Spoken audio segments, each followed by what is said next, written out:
les patients qui se battent pour devenir parents et qui doivent passer par des protocoles de PMA. Et pour cela, nous invitons les meilleurs experts en fertilité afin d'aider les patients à prendre les décisions qu'il y a à prendre, qui sont souvent des décisions très importantes, et leur permettre d'être mieux informés tout au long du protocole sur toutes les options qui sont disponibles justement pour réaliser leurs rêves. Donc, je m'appelle Stéphanie Tout-le-Monde, je suis coach en fertilité, je suis spécialisée en accompagnement émotionnel des femmes et des couples qui sont en parcours PMA. Et aujourd'hui, je serai votre hôte pour ce webinaire dans lequel on va parler des techniques de PMA pour les femmes à partir de 38 ans. Et pour cela, nous avons invité notre expert, le docteur Silva, Vladimiro Silva, qui est embryologue, directeur du laboratoire de FIV et fondateur de Ferticentro, qui est une des principales cliniques de fertilité au Portugal. Docteur Silva, vous êtes un habitué des webinaires de mes réponses sur la fertilité. Je suis sûre que vous allez apporter de nombreuses clarifications à ce sujet. Juste n'oubliez pas que l'événement est enregistré et que l'anonymat des participants est assuré à tout moment et que l'enregistrement sera disponible en replay sur notre plateforme. Donc, ce que je vous propose, c'est qu'on va d'abord commencer par la présentation du docteur Silva et ensuite, au fur et à mesure de la présentation, vous pouvez, dans les commentaires en bas, dans le chat, poser toutes les questions que vous avez et à la fin de la présentation, on prendra le temps qu'il faudra pour répondre à toutes vos questions. Voilà, donc je vais laisser la parole au docteur Silva. Bon, bonjour Stéphanie, et merci pour l'invitation. C'est toujours un plaisir d'être ici avec la Société européenne de la fertilité.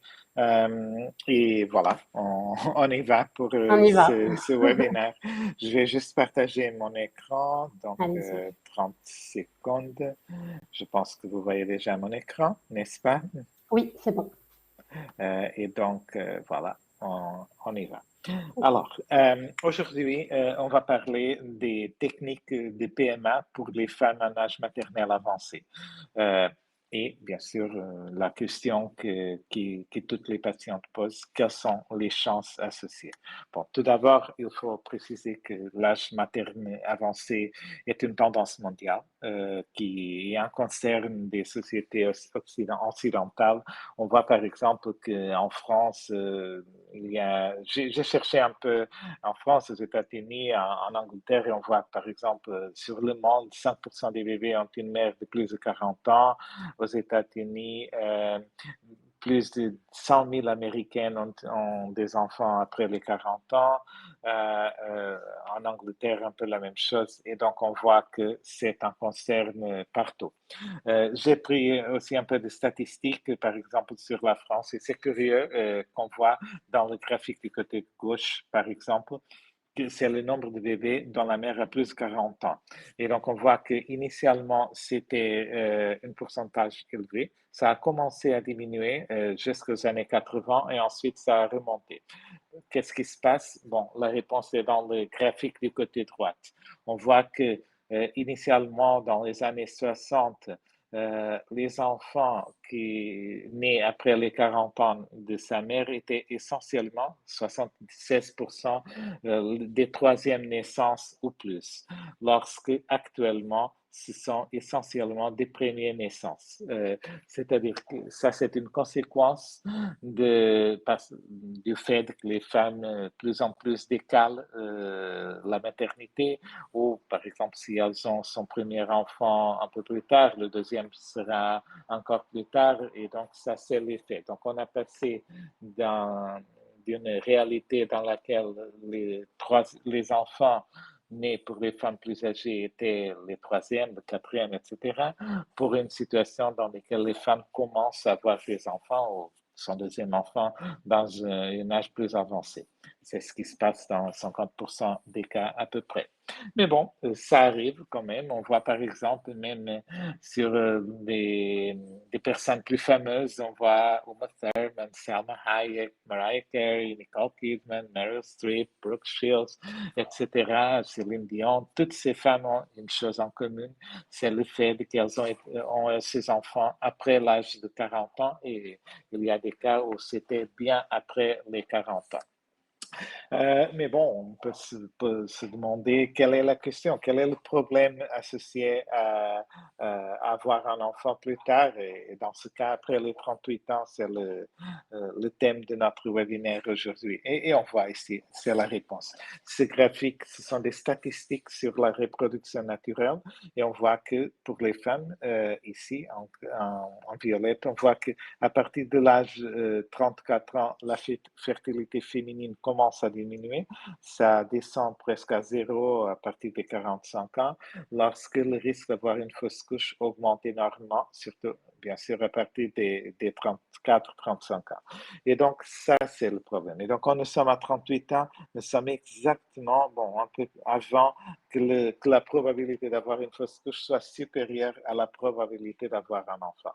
Et donc, ça, c'est le risque lié à l'âge. C'est-à-dire, après les 38 ans, nous sommes dans une autre réalité sur le point de vue du prognostic pour la grossesse. Lorsqu'avant les 38 ans, quand une femme tombe enceinte, statistiquement, il est plus probable qu'elle a un accouchement que une fausse couche. À partir exactement des 38 ans, ça devient plus probable qu'une femme ait une fausse couche qu'un bébé si elle tombe enceinte.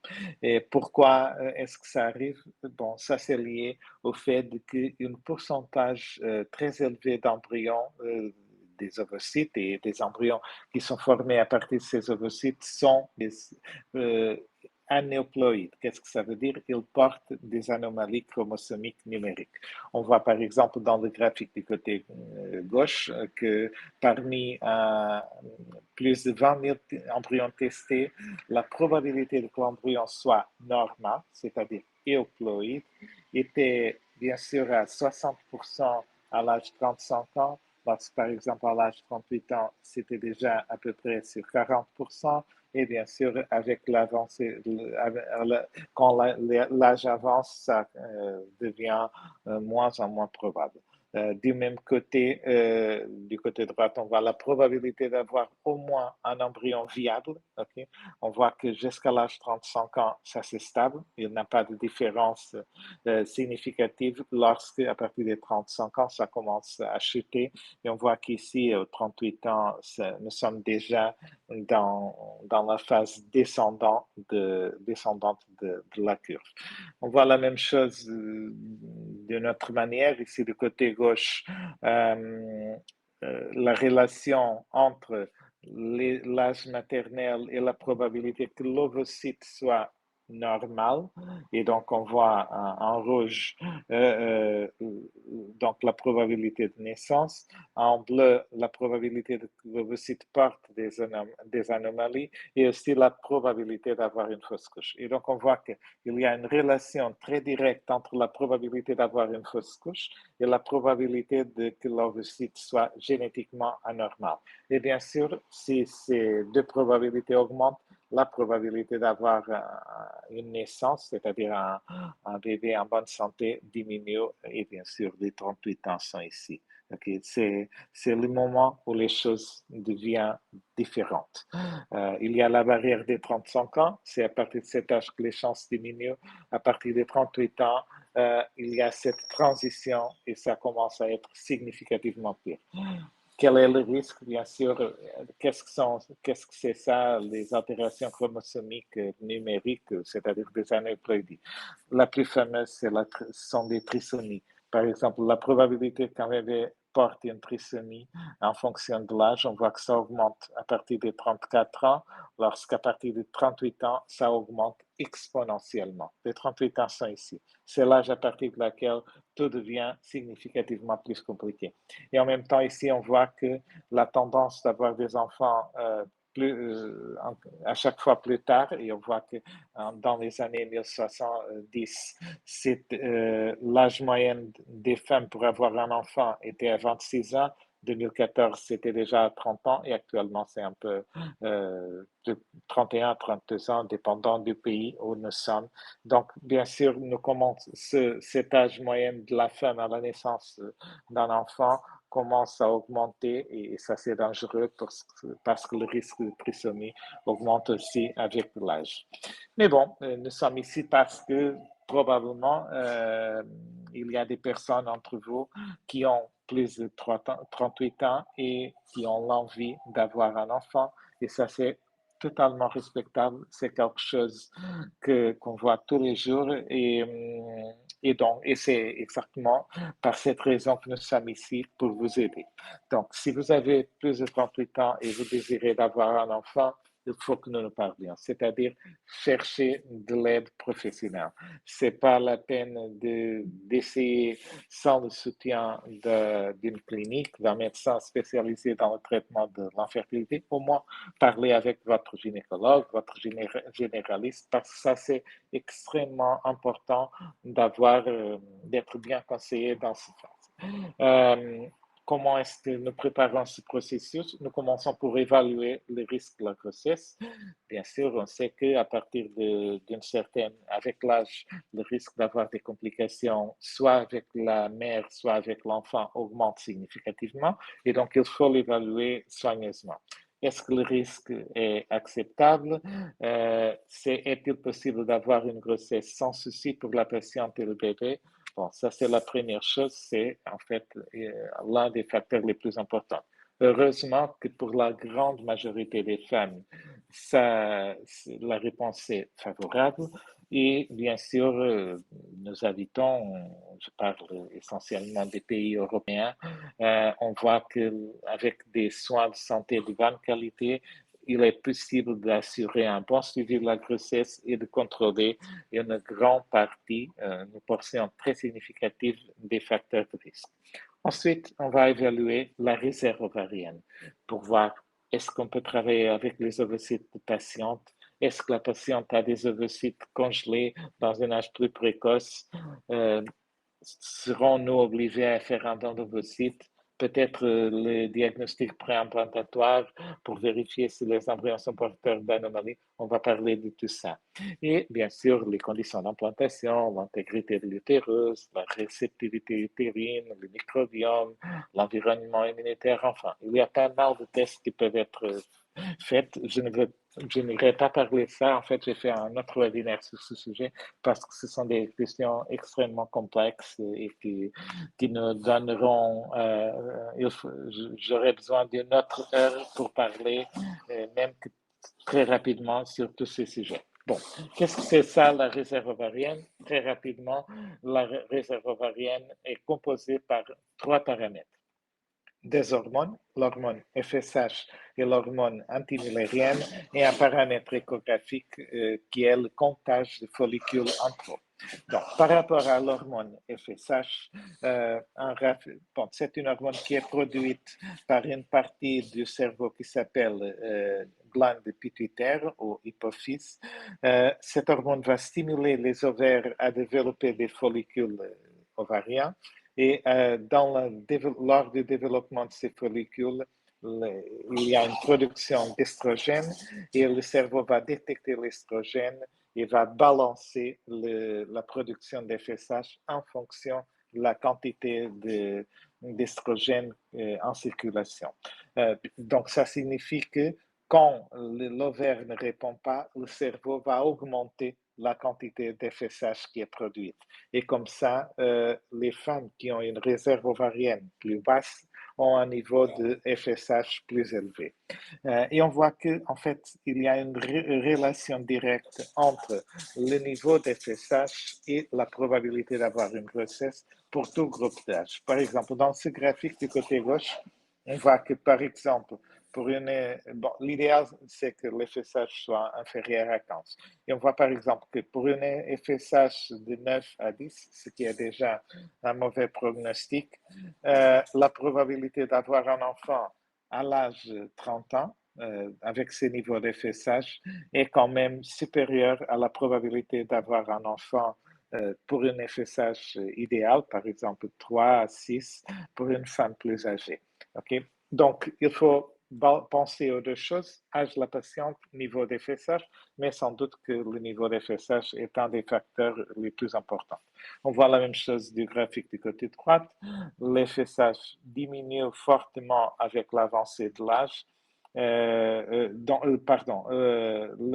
probabilité de grossesse diminue fortement avec l'avancée de l'âge et bien sûr, quand l'FSH est augmenté, ça c'est un signe d'un mauvais pronostic par la raison que je vous ai expliqué. Le cerveau augmente la production de FSH parce que l'ovaire ne répond pas à sa stimulation. Bon, l'autre hormone qui est très importante, et ça c'est peut-être l'hormone la plus importante, le facteur le plus important de la réserve ovarienne, c'est l'hormone AMH. C'est une hormone qui est produite par des ovocytes quand ils sont, par les follicules ovariens, quand ils sont disponibles pour participer dans le procès d'ovulation. Et on voit qu'il y a une relation très nette entre le niveau d'AMH et l'âge féminin. On sait aussi que la quantité, comme l'AMH est produite par les ovocytes qui sont juste en train de participer dans le processus d'ovulation, on sait que on sait que la relation entre la quantité d'AMH en circulation va correspondre à la quantité d'ovocytes disponibles pour participer dans le procès d'ovulation. Et ensuite, il y a un paramètre échographique, c'est le comptage des follicules antraux. Et donc, basiquement, ça fonctionne comme ça. Toutes les femmes sont nées avec environ 2 millions de follicules primordiaux. Cependant, à la ménarque, c'est-à-dire à l'âge des premières règles, il ne reste que 400 000 follicules. Les follicules antraux que nous comptons sont le dernier stade de développement de ces follicules primordiaux parce que ces 400 000 follicules ne sont pas des ovocytes prêts à participer, prêts à être fécondés. Il faut qu'ils soient maturés à l'intérieur des ovaires. Et donc, la quantité moyenne de follicules antraux change un peu avec l'âge. Et on voit qu'avant les 40 ans, le nombre total, avant les 34 ans, pardon, la quantité de follicules antraux est de 10 à 13. Entre les 35 et les 40, on parle de 8 à 10 follicules. Après les 40, 7 au moins follicules antraux. Donc, pour que vous ayez une référence, quand nous vous évaluons, si vous avez 38 ans, si vous arrivez vers une clinique de PMA, 38 ans ou plus, bien sûr, on va faire une évaluation de la réserve ovarienne. Donc, il faut que l'FSH soit inférieur à 15, que l'AMH soit supérieur à 0,50 nanogrammes par millilitre. Faites attention aux unités parce qu'il y a aussi des laboratoires qui les présentent en picomole par litre et que le comptage de follicules antraux soit entre 5 à 9. C'est peut-être, enfin, c'est le minimum pour qu'on puisse travailler avec un pronostic favorable. Donc, quelles sont les techniques disponibles pour avoir un enfant à l'âge de 38 ans? Bon, tout d'abord, l'insémination intra-utérine, ensuite la FIV avec les ovocytes de la patiente, la FIV avec les ovocytes de la patiente et le DPI pour vérifier la qualité génétique des embryons, ou si ça n'est pas possible, le dernier recours, c'est le don d'ovocytes. Donc, insémination intra-utérine. Ça, c'est habituellement très convenient pour les patientes parce que ça implique une stimulation ovarienne légère, mais cependant, on a une faible probabilité de réussite. Il faut aussi faire attention à la qualité du sperme parce que ça, c'est pas possible pour tous les types de spermatozoïdes. Il faut que le sperme ait au moins 5 millions de spermatozoïdes avec une motilité progressive. Et si nous travaillons avec le sperme du donneur, il faut que ça soit un mode 10 ou supérieur. Okay? On ne peut pas faire une insémination, par exemple, avec un sperme mode 5. Donc, si vous allez choisir un donneur chez une banque de sperme, par exemple, European Sperm Bank, Cryos, enfin, quel que soit, il faut assurer, bon, tout d'abord, il faut confirmer avec la clinique qu'elle est quel est le type, quelles sont les caractéristiques demandées pour le sperme, sachant que nous demandons toujours que ça soit motrice ou supérieur. Mais comme je vous disais, la probabilité de réussite est faible. Par exemple, on voit ici dans des statistiques d'Australie et de la Nouvelle-Zélande, c'est un exemple comme tout autre. À l'âge 35-39, la probabilité est de 15%, 12% d'avoir un bébé à cause du risque de fausse couche et la probabilité d'avoir un enfant à partir des 40 ans avec une insémination, c'est que 3%. Okay? Donc, sincèrement, c'est un risque, c'est une probabilité très faible, 3,3% d'avoir un enfant, 12% entre les 35 et les 39, aux 38 ans, ça sera éventuellement 7-8%, c'est le normal. Et donc, c'est par cette raison que habituellement, nous ne recommandons pas l'insémination intra-utérine pour les femmes qui ont un âge plus avancé. On peut essayer, il y a quand même une certaine probabilité. Donc, dès que les patientes soient conscientes de la probabilité de réussite, donc dès qu'elles prennent une décision informée, on peut essayer. Cependant, le prognostic, surtout après les 40 ans, est vraiment faible, qui est 3,3%. Il y a aussi ensuite le pas suivant, c'est d'avancer avec une éventuelle FIV, ce que nous appelons une FIV classique, réalisée avec des ovocytes de la patiente. Ça, c'est spécialement indiqué pour les cas où il y a une obstruction ou une absence de trompe, aussi pour des cas d'endométriose, pour des cas d'infertilité inexpliquée, c'est-à-dire tous les paramètres sont bons, mais apparemment, mais on n'a pas de grossesse. Pour les couples de femmes avec la méthode repas ou maternité partagée, bon, il faut quand même que le sperme ait une certaine motilité, donc 2 à 5 millions de spermatozoïdes progressifs par millilitre.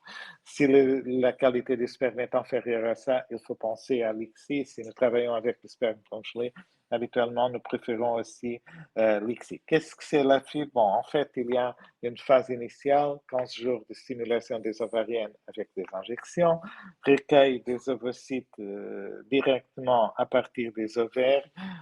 Donc, c'est ce qu'on fait avec une aiguille très fine.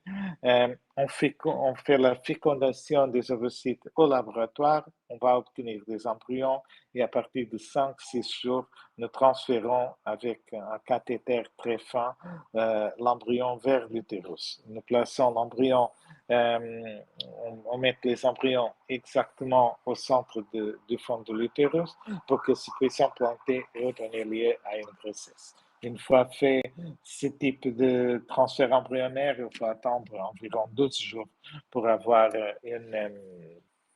pour faire le test de grossesse. Si nous avons un facteur masculin, on peut faire ce que nous appelons une ICSI. L'ICSI est une technique, c'est la micro-injection intracytoplasmique de spermatozoïdes. Si nous travaillons avec des ovocytes congelés, il faut aussi faire une ICSI. Ça, c'est beaucoup plus précis. On peut voir ici, c'est un petit vidéo de notre clinique de Coimbra. On voit, par exemple, ici, nous avons le spermatozoïde à être recueilli par l'aiguille, très fine. Ensuite, on va chercher l'ovocyte. L'ovocyte est ici, 30 secondes. Non, ça y est, l'ovocyte. Avec, du côté gauche, on va mettre une autre aiguille, une pipette qui va aspirer et positionner l'ovocyte dans la position correcte pour qu'on puisse faire l'injection. Donc, du côté gauche, on va faire ces petites aspirations. Maintenant, on va positionner l'ovocyte dans la position correcte pour pour ne détruire pas des structures cellulaires. Et voilà, ici c'est le spermatozoïde, vous pouvez le voir, c'est un petit point ici. Et donc, très soigneusement, il faut que ça soit fait par un biologiste qui est très expérimenté. On va ponctionner l'ovocyte pour injecter le spermatozoïde. Donc, nous traversons la zone pélocide, c'est la canal extérieur de l'ovocyte. Et maintenant, nous sommes à l'intérieur. On va aspirer un petit du contenu et voilà, ça y est, le spermatozoïde. On laisse le spermatozoïde ici. OK? On le voit ici. Et donc, voilà, on passe à l'ovocyte suivant pour le féconder. Ça, c'est une technique manuelle qui implique beaucoup d'expérience de la part du biologiste, mais en même temps, ça nous donne beaucoup d'assurance, beaucoup de contrôle sur le processus. Et actuellement, une grande partie de nos traitements sont faits avec cette technique d'ICSI. Ensuite, on met l'embryon dans un incubateur avec une vidéocaméra incorporée et nous surveillons le développement embryonnaire. On voit ici, par exemple, ce sont des images recueillies à partir de l'embryoscope chez Ferticentro et on voit que les embryons, ici on voit les heures, maintenant nous sommes par exemple à 40 heures, donc à 24 heures, l'embryon a 2 cellules, 48 heures, 4 cellules, il se divide, à 72 heures, environ 8 cellules. Au quatrième jour, l'embryon est au stade morula, un peu plus compacté, et ensuite il commence à former le blastocyste, c'est-à-dire à J5, J6. Et on voit ici que pas mal d'embryons commencent à former des blastocystes. Il y a des embryons aussi qui vont un peu plus doucement. Il y a des embryons qui n'arrivent jamais au stade blastocyste et qui portent des problèmes. Donc, nous sélectionnons les embryons qui semblent plus viables et on va et ces embryons seront soit transférés, soit congelés. Okay? Ici, c'est un peu la même chose. On voit une image d'un seul embryon. C'est ce qu'on fait tous les jours. Nous contrôlons, regardons le développement de ces embryons à l'embryoscope. Nous enregistrons pas mal de paramètres pour pouvoir voir si l'embryon est viable ou pas. Donc, tout ça est fait d'une façon manuelle pour les embryologues, mais bien sûr, actuellement, nous commençons à avoir des techniques, par exemple, comme l'intelligence artificielle.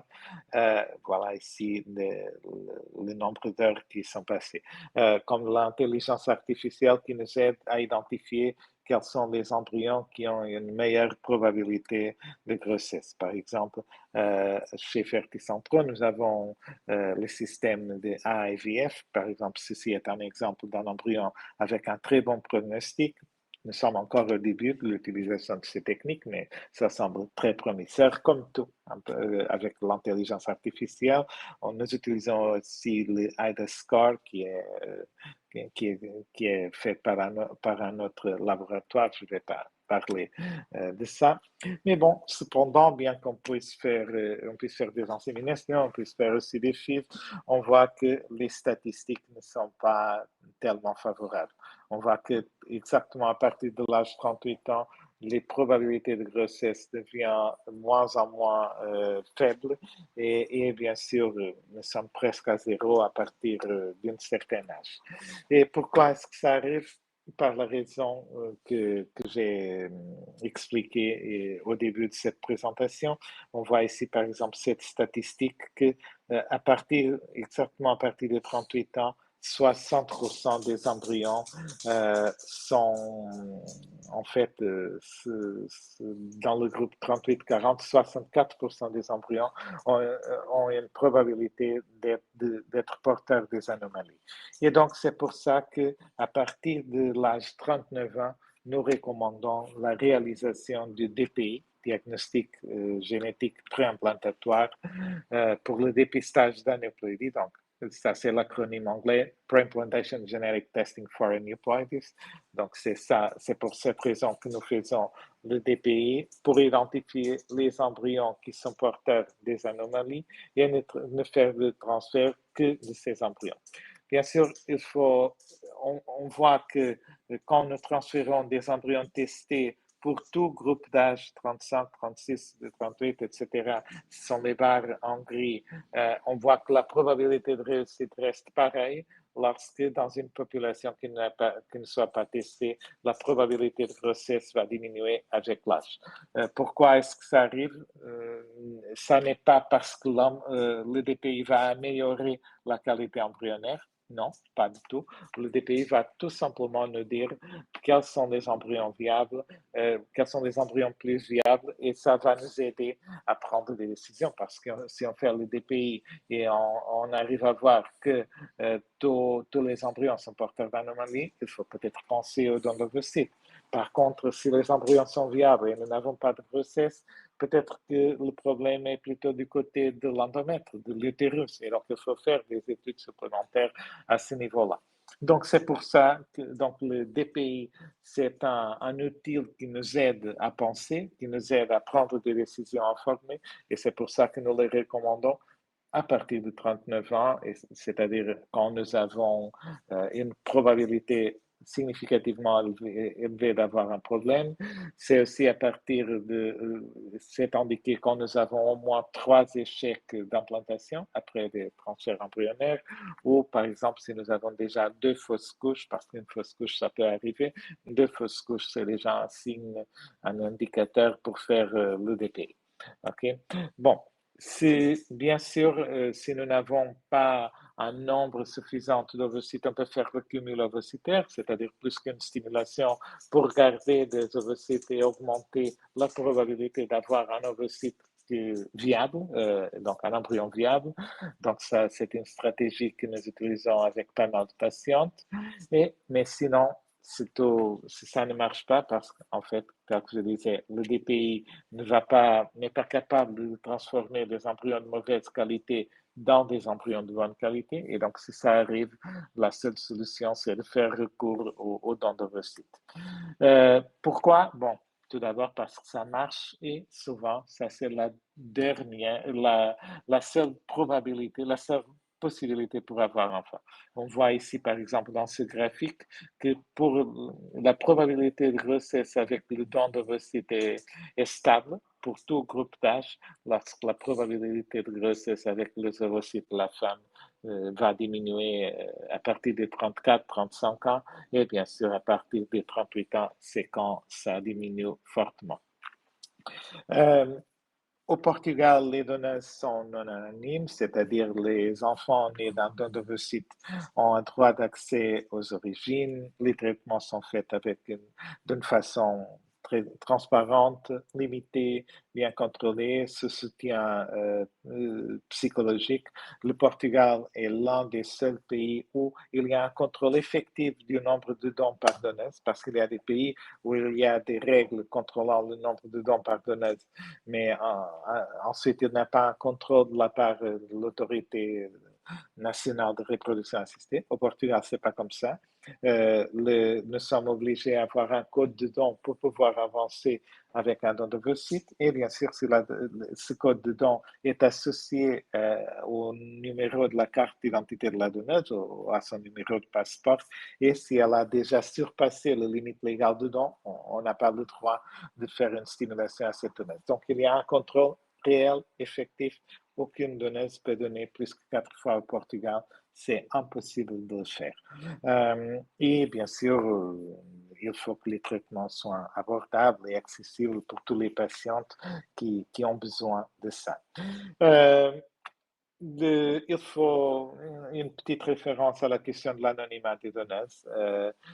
Actuellement, avec les banques d'ADN, c'est extrêmement facile de découvrir l'identité des donneuses. Donc, la différence, c'est entre avoir une donneuse qui est d'accord pour être anonyme, qui a donné son accord pour être contactée par l'enfant d'ici à 18 ans, 20 ans, 30 ans, 40 ans, quel que soit, lorsque pour lorsque pour les donneurs qui ont donné sous anonymat, euh, elles peuvent être découvertes dans l'avenir, mais ça sera d'une façon qui ne soit pas contrôlée. Elles ne savent pas qu'elles pourront être identifiées. Elles ne sont éventuellement pas d'accord avec la levée de son anonymat et donc elles pourront avoir des sentiments de réjection envers les enfants, ce qui n'est pas bon soit pour les enfants, soit pour la jeunesse. Et donc il faut que ça soit fait d'une façon contrôlée, d'une façon sous conseillement psychologique approprié et tout ça. Bon, j'ai mis ici une toute petite section sur les critères de sélection des donneuses parce que ce sont des questions que les patientes nous posent souvent. Donc, on fait une évaluation clinique, gynécologique, de l'histoire clinique des donneuses, bilan génétique, bilan maladie infectieuse. Les donneuses doivent avoir entre 18 et 34 ans, pas de restriction de nationalité, pas d'obligation que les donneuses ont déjà ses propres enfants. En fait, la grande majorité de nos donneuses n'ont pas encore ses propres enfants. Chez Fertis Centro, la majorité de nos donneuses et aussi chez Procrear ont des études supérieures. C'est normal, ce sont des vies universitaires.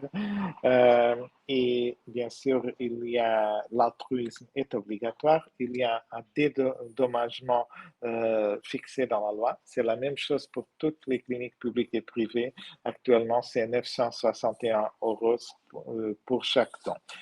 Il faut que ça soit payé par virement bancaire. Les donneurs doivent signer un reçu. Donc, tout ça est fait en toute transparence.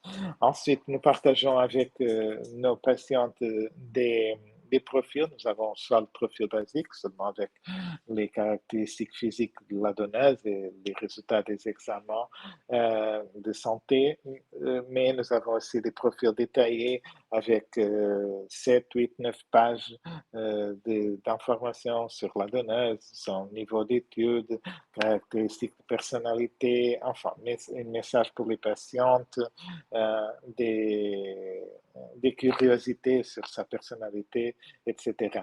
Ici, c'est notre ancien profil avec tous ces détails. Actuellement, nous avons changé à partir du mois de janvier. Ça, c'est le nouveau profil que nous commençons à utiliser. Au-delà de ça, on peut faire des tests génétiques supplémentaires. Donc, tous nos données sont testés pour environ 70 maladies génétiques, mais nous avons la possibilité d'augmenter le niveau de testage des donneuses jusqu'à plus de 2200 gènes. Ça correspond à plus de 50 000 variantes pathogéniques ou probablement pathogéniques. Pourquoi est-ce que je dis ça? Parce que moi, vous, les donneuses, tous les humains, nous sommes tous porteurs de quelque chose, des maladies récessives, mais bien sûr, si nous sommes porteurs en même temps des maladies, si la donneuse et l'élément masculin du couple, ou le donneur de sperme, sont porteurs en même temps de la même maladie génétique, et ça arrive dans 2 à 5% des cas, on aura une probabilité de 25% d'avoir un enfant affecté par cette maladie. Donc, ce genre de choses arrivent. Ces tests génétiques supplémentaires servent pour augmenter beaucoup, vraiment beaucoup, la sécurité de tout le processus de don. Donc, en conclusion, bon, encore en conclusion sur les donneuses, il n'y a pas de donneuses de bonne ou mauvaise qualité. Il y a aussi il y a tout simplement des donneuses qui ont fait plus d'études, moins d'études, qui partagent plus d'informations, moins d'informations. Il y a une personne derrière le don et donc il faut faire attention à ça. Il faut aussi penser à ça au moment du don et dans nos cliniques. Ça, c'est quelque chose qui est très important. Bon, et c'est ça. Merci. Je suis disponible pour répondre à vos questions. Si vous avez des questions supplémentaires, vous pouvez m'écrire, soit à travers de mon courriel, soit à travers de mes réponses sur la fertilité. Et je vous passe la parole, Stéphanie. Voilà, je suis à votre disposition. Merci. Merci beaucoup, Dr Silva. C'était super clair et très, très complet. Il y a quelques questions, donc je vais les afficher. Surtout s'il y en a d'autres, n'hésitez pas à les écrire dans le chat. D'accord, on a encore un peu de temps ensemble. Alors, les questions. Alors, première question. Bonjour, j'ai 41 ans et une AMH de 2,72. Je viens de faire une FIV avec DPI, avec sperme de donneur. Je suis célibataire. J'ai obtenu 8 G5, mais aucun n'a passé le DPI. Mon médecin me dit que ça vaut le coup de recommencer un cycle, peut-être avec un autre donneur. Qu'en pensez-vous? Est-ce que je devrais passer au don d'ovocytes? Bon, alors c'est une question difficile parce que les données initiales sont très favorables, ok? Donc, AMH de 0,72, c'est une valeur fantastique. 8 blastocystes, c'est très bien. Qu'ils soient tous porteurs d'anomalies, c'est en fait une énorme déception. Je suis d'accord avec le changement de donneur de sperme au cas où, mais sincèrement, sur le point de vue statistique, on sait que 90% de ce type d'altération que nous détectons avec le DPI ont une cause féminine. Et donc, en principe, c'était que la qualité ovocytaire. Passer au don d'ovocytes ou pas. Honnêtement, bon, tout d'abord, c'est une raison très personnelle, c'est une décision très personnelle et peut-être avec une nouvelle tentative, on pourrait avoir un peu plus de chance parce que ça c'est un peu aléatoire. Mais après analyser 8 ovocytes, j'ai un peu de mal à vous conseiller à essayer à nouveau. Donc, je dirais que le pronostic n'est pas très favorable, mais sachant que c'était qu'une seule tentative, peut-être qu'on peut essayer à nouveau parce que en réalité, ça c'est vraiment une loterie. Donc, si sur le point de vue financier, physique, émotionnel, vous êtes préparé pour passer pour la même chose à nouveau, je dirais que oui, jusqu'à 3 tentatives, c'est acceptable. Si sur ces 3 points de vue, et bien sûr le facteur économique joue un rôle important. Si ça c'est déjà trop pour vous, c'est complètement acceptable de passer au don d'ovocytes. C'est une décision très personnelle. Personne ne peut la prendre dans votre livre. Non, non, mais je pense que derrière la question, il y a est-ce que ça peut être un coup de malchance ou est-ce que ça peut être la qualité du sperme et est-ce qu'on peut avoir des meilleurs résultats avec un autre cycle? On n'a pas une statistique pour ça. Okay? Je dirais qu'avec 8 blastocystes, la probabilité d'avoir un embryon viable dans une deuxième tentative est faible, est plus faible qu'au début. Et je dirais que pour parler d'un pourcentage, c'est vraiment difficile. J'ai des cas comme ça. Malheureusement, ce genre de cas habituellement tombe sur le don d'ovocytes. Je me souviens d'une patiente qui a 10 blastocystes à l'âge 40, les 10 étaient porteurs d'anomalies. Et bon, et ça arrive malheureusement quelquefois, mais c'est rien qu'on peut faire. Je dirais que c'est vraiment une décision personnelle. Probabilité, je ne suis pas capable de vous dire, mais environ peut-être 10% de probabilité d'avoir un enfant dans ce cadre, avec vos propres ovocytes. Ok. Ok, alors, question suivante. Est-ce qu'on peut faire quelque chose en tant que patiente pour améliorer la qualité des ovocytes? Acupuncture, alimentation, compléments, etc. J'ai 42 ans et souhaite tenter une FIV avec mes ovocytes. Alors, normalement, on dit toujours que il faut la qualité, bon, la probabilité d'avoir un enfant est sans doute liée à votre stade général de santé. Donc, la plus saine que vous êtes, le plus saine que votre style de vie soit, le plus probable que vous tombez enceinte, etc.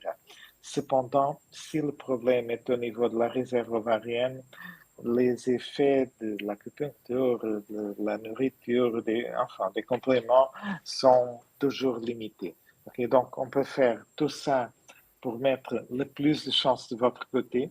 Nous ne sommes pas contre, ok, bien sûr, il faut savoir les détails de tout ça, mais nous sommes favorables à ça, sachant que finalement, il est aussi relativement probable que ça ne change rien si le problème est un problème de mauvaise qualité ovocytaire lié à l'âge. Mais bon, il faut contrôler ce qu'on peut contrôler et donc allez-y avec tout ça. Ok. Alors, on a pas mal de questions sur les tests. Alors, ok. Attendez, hein, je vais y arriver. Hop, voilà. Que pensez-vous du test MatriceLab? Après 2 échecs d'implantation et une grossesse biochimique sur des embryons testés avec des pays, mon médecin en France me recommande de le faire, mais mon médecin en Espagne me dit que ça ne sert à rien. Que faire? Bon, C'est vrai que en c'est fait, assez controversé, MatriceLab, non? oui, c'est ça. Parce que, bon, tout d'abord, qu'est-ce que c'est le Matrice Lab? C'est un test c'est une évaluation de l'environnement immunitaire au niveau de l'utérus. C'est vrai qu'il y a peut-être 10 ans, quelque chose comme ça, c'était très en vogue, le testage des conditions immunitaires au niveau de l'utérus, mais on a, bon, il y a pas mal d'études qui ont été faites sur ce sujet et on voit que ça n'a jamais été clairement éprouvé. C'est-à-dire, il y a des études qui sont un peu contradictoires et donc, même dans les recommandations de la Société européenne de reproduction assistée, ce type de tests immunitaires sont considérés comme pas éprouvés. OK. Bien sûr, on sait qu'il y a des femmes pour lesquelles ça compte. Il y a des études de petite taille qui ont des résultats favorables. Par contre, il est aussi possible de faire des protocoles prophylactiques pour aider à contrôler certains facteurs. Actuellement, le MatriceLab est essentiellement un test qui est fait en France. Okay? Et donc, hors de la France, la majorité au Portugal, en Espagne, enfin, en Angleterre, ce genre de tests immunitaires ont été un peu abandonnés, aux États-Unis, etc. Mais sans doute, il y a pas mal de personnes qui le font et nous avons vu des cas des patientes qui, après MatriceLab, ont tombé enceintes et on ne saura jamais si c'était l'embryon ou le MatriceLab qui a fait la différence. Donc, on ne peut pas dire que nous sommes contre, ok? On va dire comme notre collègue en Espagne qui dit que ça ne sert à rien. Nous sommes un peu plus prudents, mais ce n'est pas quelque chose que nous recommandons habituellement. Éventuellement pour certaines patientes, mais je dirais que on ne le recommande que pour une toute petite pourcentage de patients qui ont des échecs à répétition, etc. Donc, en principe, nous serons d'accord avec notre collègue espagnol, mais pas de cette manière Oui, aussi c'est important. radicale, disons. Non, mais c'est vrai que MatriceLab, c'est pas anodin, comme c'est pas une prise de sang, quoi. Oui, c'est C'est un ça. peu plus Oui, compliqué, ça prend, ouais. oui, c'est une biopsie de l'endomètre, donc il faut faire une préparation. C'est quand même une procédure invasive. Il y a des femmes qui se plaignent que ça c'est un peu douloureux. Enfin, Ok. c'est comme vous dites, c'est pas anodin. Ouais. Donc, voilà. Ok. Hop, question suivante. Même question avec le test ERA. Bon, le test ERA est un peu, bon, est aussi très controversé parce qu'initialement, les résultats semblent être très prometteurs et entre-temps, une autre étude aux États-Unis, dans une autre étude aux États-Unis, ils ont fait le test ERA pour toutes les femmes d'une façon non discriminée. Et donc, entre les patientes qui ont fait le test ERA et les patientes qui n'ont fait rien, ils n'ont pas trouvé une différence significative. Donc, le test ERA, s'il est fait pour les patientes qui ont au moins 3 échecs d'implantation avec le transfert des embryons de très bonne qualité, etc., nous pensons que ça peut faire la différence. Cependant, faire le test ERA après un seul échec avec la même stratégie, même au début, etc., en réalité, l'intérêt est réduit. Donc, c'est un test qui est intéressant et utile pour un petit nombre de patientes. Donc, il faut vraiment analyser votre cas pour savoir si vous êtes quelqu'un à qui nous proposerions le test ERA ou pas. Ok. Dernière question sur un test, je les mets toutes d'un coup comme ça. Hop. Le test KIR HLAC. Je pense que ça c'est intéressant. Okay? C'est aussi un test immunitaire, mais c'est un test un peu plus complexe parce que nous avons au niveau de l'utérus les antigènes KIR et au niveau du bébé, de l'embryon, les marqueurs HLA-C. Et donc, quand la femme est KIR-A et l'embryon est C2, il y a un vrai risque de réjection de l'embryon ou des complications pendant la grossesse. Donc, encore une fois, pour les patientes qui présentent des échecs à répétition, des fausses couches précoces à répétition, etc., ce test, on le trouve vraiment intéressant. Il y a des protocoles spéciaux parce que parfois on ne peut rien faire parce que la femme est KIR-A, le mari est C2, la femme est aussi porteuse de C2 et donc on n'a pas de solution. Quand nous avons des donneurs, nous pouvons essayer de faire avec une donneuse d'ovocytes qui soit C1, oui, ou un donneur de sperme C1, et on peut essayer au moins de faire diminuer le risque. Il y a aussi un protocole que nous pouvons utiliser avec certains médicaments pour faire diminuer ce risque, et donc on le fait souvent. Donc, c'est quelque chose qui nous semble intéressant, prometteur. Peut-être d'ici à 2-3 ans, ça change à nouveau, un peu comme le Matrislav, on ne sait pas. Mais pour l'instant, ça semble prometteur et on le fait quelquefois, mais seulement pour les femmes qui ont des échecs à répétition, etc. Donc, ce n'est pas pour tout le monde. Ok, d'accord. Les techniques de rajeunissement ovarien, qu'en est-il? Qu'est-ce que vous en pensez? Nous sommes favorables. OK. Qu'est-ce que c'est ça? C'est l'injection de PRP, c'est-à-dire PRP, c'est un concentré de plaquettes, on dit Plaquettes, une plaquette du sang de la propre patiente. Ça s'est concentré au laboratoire et injecté à l'intérieur des ovaires parce qu'il y a pas mal de substances qui aident à la récupération du tissu ovarien. C'est une technique qui est encore très expérimentale, qui commence à être faite un peu partout. Nous utilisons le PRP au niveau utérin pour les endomètres trop fins. On ne l'utilise pas encore pour des injections intra-ovariennes parce que les risques sont encore éventuellement peut-être supérieurs aux bénéfices. C'est une chose à évaluer aussi individuellement. J'ai vu pas mal de cas parce que nous travaillons en réseau avec d'autres cliniques qui le font et nous avons vu que, pas en réseau, en collaboration, et ce que nous avons, très honnêtement, on n'a jamais vu des résultats fantastique, ok, mais il y a des études, il y a pas mal d'études publiées en fait, avec des résultats favorables. Donc, c'est une chose pour continuer à surveiller avec attention.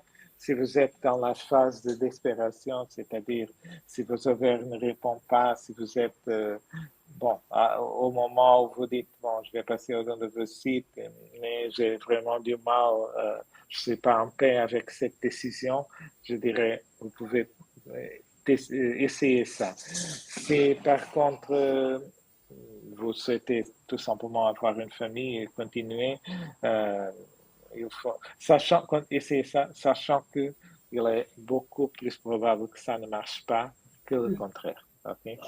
Donc, c'est aussi, disons, c'est une tentative qui est chère et qui a une faible probabilité de grossesse. C'est mieux que ne faire rien. OK?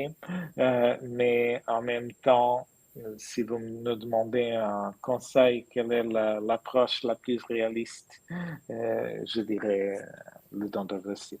OK? Ouais, ça Donc, viendra. c'est aussi, donc c'est une question à voir. C'est pas pour toutes les femmes. Il faut voir exactement où nous sommes en termes de réserve ovarienne, etc. Mais bon, nous ne sommes pas contre. Ok. En tout cas, pour ce que vous disiez, pour aider un utérus, enfin un endomètre qui est fin, ça aide le PRP. Oui, oui. D'accord. Et le risque est, c'est-à-dire, il n'a pas de risque parce que Ouais. c'est l'application intra-utérine du PRP. Et ça, nous avons déjà quelques expériences et en réalité, nous avons vu un bon développement, Ok. bon, un meilleur De développement l'épaisseur. utérin, Ok. oui, de l'épaisseur de l'utérus, oui, sans Ok. doute. D'accord. Alors, il y a une dernière question. Donc, si jamais il y en a d'autres, n'hésitez pas, c'est le moment ou jamais. Parce que pour l'instant, c'est la dernière. J'ai 45 ans et je n'ai encore jamais fait de FIV. Je ne suis pas prête à passer au don d'ovocytes et souhaite faire un essai avec mes propres ovocytes. Quels sont les risques? Bon, tout d'abord, il faut faire une évaluation de la réserve ovarienne pour voir s'il est possible, si vous êtes déjà ménopausé, on ne peut pas faire cette tentative. Si vos ovaires fonctionnent encore, on peut essayer. Quels sont les risques? Le risque est le risque de trisomie, d'avoir des bébés qui portent des anomalies chromosomiques. Pour ça, il faut faire le DPI, sans aucun doute, c'est complètement indiqué. Mais par contre, si vous faites le DPI et vous avez et il s'avère que les embryons sont viables, la probabilité d'avoir une grossesse augmentera beaucoup, peut-être que pour plus de 50%. Et donc, vous êtes au même niveau que les femmes plus jeunes. Donc, le risque, c'est le risque que ça ne marche pas. C'est le risque d'avoir, bien sûr, les ovocytes seront plus fragiles, etc. Il y a des problèmes obstétriques, des risques obstétriques, mais ça, c'est beaucoup plus facile à contrôler. Et c'est le risque économique, le risque émotionnel de que ça ne marche pas. Mais bon, je suis complètement favorable à évaluer. Il faut que Bon, il faut avancer aussitôt que possible. Il y a le risque de perte de temps. Il faut vraiment avancer dans les médias. Ouais. Et donc, et ensuite, il faut faire la simulation, sans doute le DPI, et voilà. Et prendre la décision en fonction des résultats. Nous avons des femmes qui ont tombé enceintes avec ses propres ovocytes à cet âge, même D'accord, à ça des arrive. âges supérieurs. Ça arrive, ok, mais on sait que c'est pas tous les jours, c'est pas toutes les femmes. Le DPI ne va pas augmenter les chances, il va seulement aider à contrôler le risque d'avoir un enfant avec Ouais. une altération chromosomique. Ok, ok. Bah, c'est très clair. J'ai l'impression qu'il n'y a pas d'autres questions. Donc, je regarde, hein, je vérifie que j'en ai pas oublié une. Je pense que non. Non, ouais, je crois qu'on a, enfin, vous avez répondu à toutes les questions. Mhm. Donc, ok, donc bah merci, merci à vous, Docteur Silva, et merci aux participants pour ce webinaire qui était très intéressant. Et j'espère surtout que vous avez eu les réponses à vos questions. Et évidemment, si jamais vous avez d'autres questions, n'hésitez pas à nous contacter directement ou à contacter le docteur Silva chez Ferticentro. Merci, docteur Merci, Silva. merci aussi. C'était un plaisir. À la prochaine fois. À la Et joyeux prochaine. Noël. Bah oui, Bonne oui, fête. très belle fête à tous et bonne soirée. Bonne soirée.